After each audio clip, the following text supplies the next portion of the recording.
आइए देखते हैं integration a under root a square minus x square dx, इसका हम लोग फॉर्मूला कैसे ड्राइव करेंगे। तो यहाँ पर देखिए ए स्क्वायर माइनस एक्स स्क्वायर है, तो एक्स की ऐसी वैल्यू लेट करेंगे कि ए स्क्वायर कॉमन हो और 1 माइनस एक्स स्क्वायर यानी 1 माइनस स्क्वायर समथिंग कुछ एक सिंगल प्रोडक्ट बन जाए। तो यहाँ पर हम लोग क्या कर लेंगे, x is equal to a sine theta ले लेंगे। तो यहाँ पर जब रखेंगे तो क्या हो जाएगा, एक्स स्क्वायर यानी ए स्क्वायर साइन स्क्वायर थीटा। अब इसमें यहां से हम लोग इसके बाद में इसका डेरिवेटिव कर लेंगे। यहां पर क्या हो जाएगा, x का 1 हो जाएगा 1 dx और a साइन थीटा का क्या होता है cos थीटा d थीटा। तो यहां dx की जगह हम लोग क्या पुट कर लेंगे, a cos theta d theta.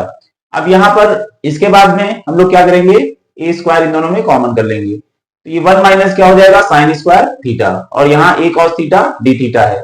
अब a स्क्वायर अंडर रूट के बाहर आ जाएगा तो a हो जाएगा 1 minus sine square theta a cos theta d theta.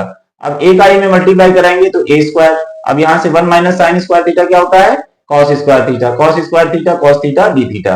अब ये स्क्वायर से क्या हो जाएगा, स्क्वायर रूट कैंसिल, तो cos थीटा d थीटा। तो यहां पर हो जाएगा cos स्क्वायर थीटा। अब a square cos square theta का फॉर्मूला था 1 प्लस cos 2 थीटा बाई 2। अगर यहाँ साइन स्क्वायर थीटा होता तो यहाँ माइनस साइन लग जाता है, 1 माइनस cos 2 थीटा बाई 2 और cos स्क्वायर है तो प्लस साइन लगेगा। अब ये 2 इधर आ जाएगा तो a square by 2 1 plus cos 2 theta d theta. अब यहाँ पर a स्क्वायर बाई 2 ये हमारा एज इट इज रहेगा और 1 का क्या होगा d थीटा के रिस्पेक्ट में थीटा और cos 2 थीटा का sin 2 थीटा और थीटा का कोएफिशिएंट 2 है तो यहाँ से 2 से डिवाइड हो जाएगा प्लस कांस्टेंट टर्म।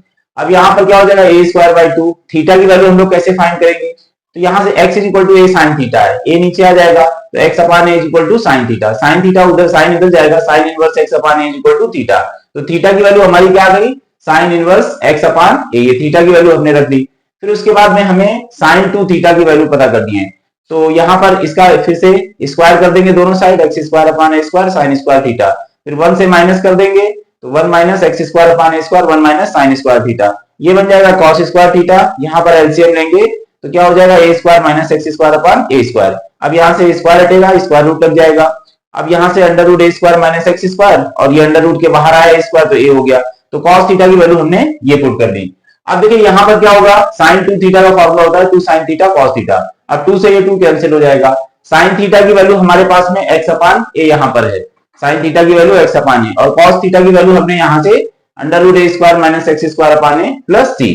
अब यहाँ से a स्क्वायर बाई 2 का दोनों में मल्टीप्लाई करा देंगे तो a square by 2 sin inverse x upon a, फिर इसमें a square by 2 x upon a और ये पूरा लिख दिया a इंटू a स्क्वायर और ये दोनों कैंसिल हो जाएंगे, तो यहाँ पर x by 2 under root a square minus x square plus c और यहाँ पर क्या आ जाएगा आपका सेम एज इट इज। अब इसको पलट लेंगे, इसको पहले लिख देंगे x by 2 a square minus x square under root और ये a square by 2 sin inverse x upon a।